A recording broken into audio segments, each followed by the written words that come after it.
Bismillahirrahmanirrahim. Assalamualaikum warahmatullahi wabarakatuh. Jumpa lagi dengan saya Aida Nur Aini. Kali ini saya akan mencoba kembali sharing terkait dengan tugas guru penggerak dalam demonstrasi kontekstual modul 3.1 mengenai bagaimana mengambil keputusan berdasarkan nilai-nilai kebajikan bagi seorang pemimpin.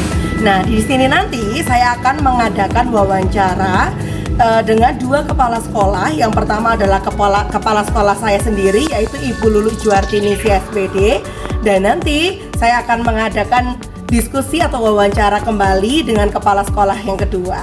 Nah, seperti apa jalannya diskusi saya terkait dengan demonstrasi kontekstual ini? Ikuti saya terus yuk. Selamat siang Bu Lulu. Selamat siang Bu Aida. Oke, bagaimana kabarnya Ibu? Alhamdulillah sehat. Alhamdulillah. Ibu, saya mohon izin untuk melakukan diskusi atau wawancara terkait dengan tugas demonstrasi kontekstual. Dalam hal ini saya ingin bertanya mengenai beberapa keputusan yang pernah Ibu ambil di dalam kewenangan Ibu sebagai pemimpin pembelajaran di dalam sekolah ini. Itu nggih Ibu. Nah, bagaimana Ibu menjalankan pengambilan keputusan di sekolah, terutama untuk kasus-kasus di mana ada dua kepentingan yang sama-sama benar atau sama-sama mengandung nilai kebajikan, Bu? Biasanya saya menggunakan pilihan alternatif yang berpusat pada murid dan harus bisa dipertanggungjawabkan. Berarti ada dua hal yang harus kita lihat ya Bu, harus bisa dipertanggungjawabkan dan berpusat pada murid. Untuk yang selanjutnya Bu, langkah-langkah atau prosedur seperti apa yang biasa Ibu lakukan selama ini? Yang pertama, saya akan melihat nilai-nilai kebajikan itu yang saling bertentangan. Selanjutnya, saya akan menguji benar atau salahkah keputusan tersebut. Lalu apakah Ibu memiliki sebuah tatkala atau sebuah jadwal tertentu, atau pada saat itu juga Ibu putuskan apabila Ibu menemui kasus dilema etika? Tidak, saya selesaikan pada saat itu juga. Ini pertanyaan terakhir Bu. Dari semua hal yang telah disampaikan tadi, pembelajaran apa kira-kira Bu, atau diskusi apa, kesimpulannya apa yang bisa kita ambil dalam diskusi kita kali ini Bu? Bahwa dalam mengambil keputusan pada dilema etika itu harusnya dilakukan dengan penuh kesadaran. Sekian wawancara saya dengan Ibu Lulu. Selanjutnya nanti akan saya sambung dengan wawancara di kepala sekolah yang lain. Assalamualaikum warahmatullahi wabarakatuh. Kali ini saya sudah tidak sendiri karena ditemani oleh seorang kepala sekolah dari SD Negeri Sambi Gede 2, Kecamatan Sumber Pucung, Kabupaten Malang. Beliau adalah Ibu Khairul Umar. Assalamualaikum Bu Uma, bagaimana kabarnya? Mohon izin Bu Uma, kali ini nanti saya akan bertanya terkait dengan keputusan yang pernah Bu Uma ambil selama Bu Uma menjadi kepala sekolah di SD Negeri Sambi Gede 2. Bu Uma, selama ini Bu Uma pernah tidak mengalami satu kasus begitu di mana Bu Uma merasakan dilema karena harus mengambil satu keputusan karena itu keputusannya benar dan lawan benar begitu Bu? Iya, pernah ada. Ini kasus beberapa bulan yang lalu ya. Ini saya tiba-tiba ada laporan gitu bahwa anak SD 2 Sambi Gede itu mencuri gitu. Gitu tadi. Dan itu langsung pihak desa tahu, dan itu masih berseragam satu. Kemudian nah itu besoknya ada laporan itu yang kasus terberat mungkin yang selama di sini. Iya Bu. Nah, menurutnya Bu Uma, karena ini kan otomatis nanti ketika kasus itu ditangani oleh seorang kepala sekolah, akhirnya Bu Uma memutuskan untuk apa ini Bu, anak tersebut? Waktu itu saya menggali dulu ya informasinya bagaimana kok bisa anak saya terlibat.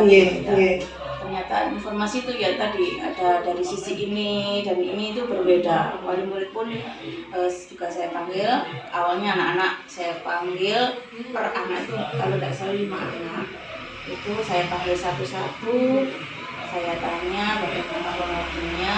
Nah itu juga anak-anak merasa sebenarnya saya enggak ikut-ikut Bu. Iya. Gitu. Saya enggak ikut-ikut Bu, saya cuma di depan, tapi dikait-kaitkan gitu. Bahkan ada anak yang enggak ikut tapi dipanggil juga. Iya. Katanya kemarin-kemarin gitu. Dari beberapa itu sebenarnya waktu itu kejadian hanya 2 anak. Iya. Berhubung katanya nggak sekali itu kemarin-kemarin akhirnya dibahas seperti itu. Kemudian saya juga minta keterangan dari orang tua juga bagaimana langkah atau prosedurnya. Lalu akhirnya diputuskan bagaimana? Anak ini tetap berlanjut atau bagaimana Bu Uma untuk bersekolahnya? tetap itu anaknya juga kelas 6 dan anaknya pun sampai nangis, maksudnya juga ada anak yang tidak bersalah sebenarnya, tidak tahu kalau itu tadi mau diajak cuma gonceng saja terus di depan tuh terus nggak ikut-ikut. Nah, untuk kalau misalkan Bu Uma menjumpai sebuah kasus begitu Bu Uma, apakah Bu Uma memiliki jadwal tertentu untuk menyelesaikan itu atau pada saat itu juga harus selesai?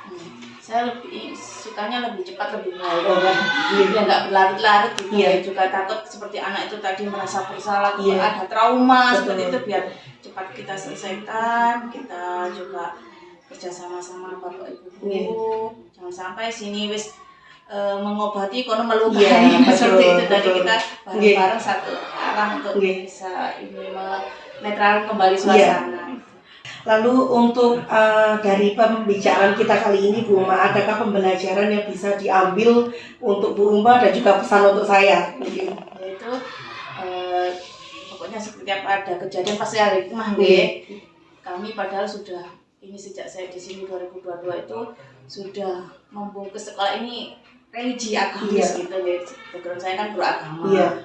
Tapi Allah di tengah jalan itu Allah menguji, yaitu tadi tapi kita saya ke guru-guru jangan putus asa, kita harus tetap berbuat baik sampai ada jadinya sekolahnya agamis tapi kok ada anaknya gitu, karena sempat dan gitu, tapi enggak, ini ujian dari Allah, kita enggak boleh lemah, kita harus tetap menjalankan visi baik kita gitu itu.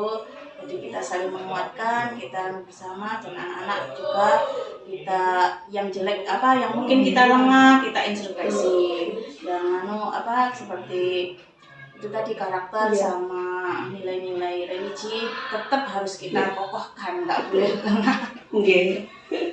Mungkin itu saja Bu Uma yang bisa saya tanyakan. Terima kasih atas waktunya. Mohon maaf apabila tadi mengganggu waktunya Bu Uma.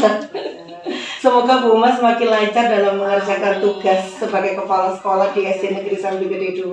Sekali lagi saya ucapkan terima kasih Bu Uma. Wassalamualaikum warahmatullahi wabarakatuh. Mohon izin, kali ini saya akan mencoba menganalisis dan juga merefleksi terkait dengan demonstrasi kontekstual atau terkait dengan 2 kepala sekolah yang sudah saya wawancarai pada periode sebelumnya. Nah, yang pertama, 2 kepala sekolah ini memiliki cara masing-masing untuk menyelesaikan permasalahan yang dianggapnya sebagai dilema. Tetapi 2 kepala sekolah di sini persamaannya adalah berdasarkan nilai-nilai kebajikan yang mereka anut atau yang ada di lembaga tersebut.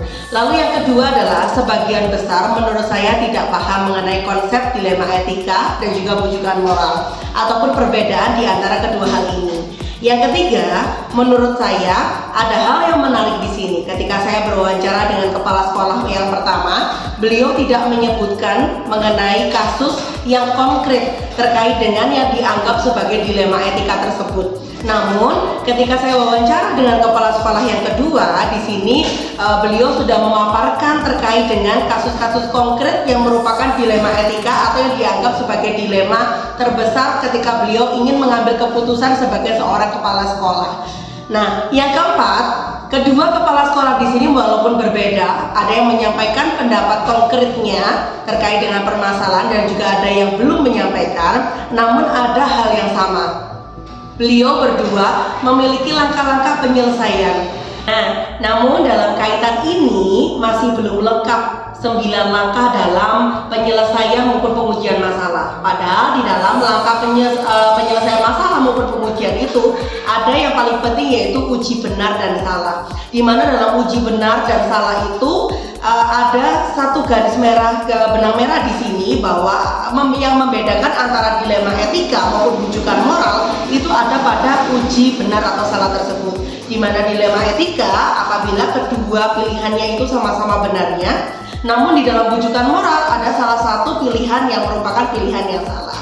Karena itu saya ingin mencoba untuk merefleksikan terhadap diri saya sendiri. Benar apa yang dikatakan oleh Kepala Sekolah SD Sambi Gede 2 tadi, Bu Uma, bahwa setiap kejadian, setiap peristiwa yang kita lewati itu ada hikmah yang bisa kita ambil. Nah, hikmah atau nilai yang bisa saya ambil di sini ketika saya mendapatkan permasalahan di kemudian hari dan harus mengambil keputusan, akan saya lakukan dengan cara mindfulness atau kesadaran penuh dengan berlandaskan pada 3 hal. Yang pertama adalah nilai-nilai kebajikan bersama yang telah ditetapkan, yang kedua berpihak pada murid, dan yang ketiga keputusan tersebut harus benar-benar bisa dipertanggungjawabkan dengan melakukan serangkaian 9 langkah dalam pengujian ataupun pengambilan keputusan agar tidak salah langkah untuk mengambil keputusan, di mana keputusan tersebut juga ada yang namanya trilema atau 3 opsi, di mana kadang-kadang yang hal ketiga ini yang itu merupakan di luar dugaan kita, dan itu adalah hal kreatif yang bisa kita tetapkan dalam pengambilan keputusan.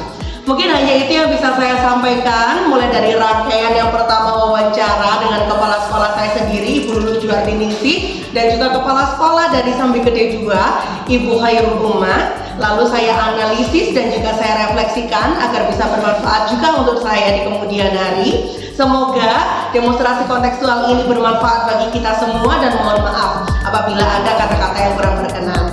Saya Aida Nur Aini, calon guru penggerak angkatan 9 Kabupaten Malang,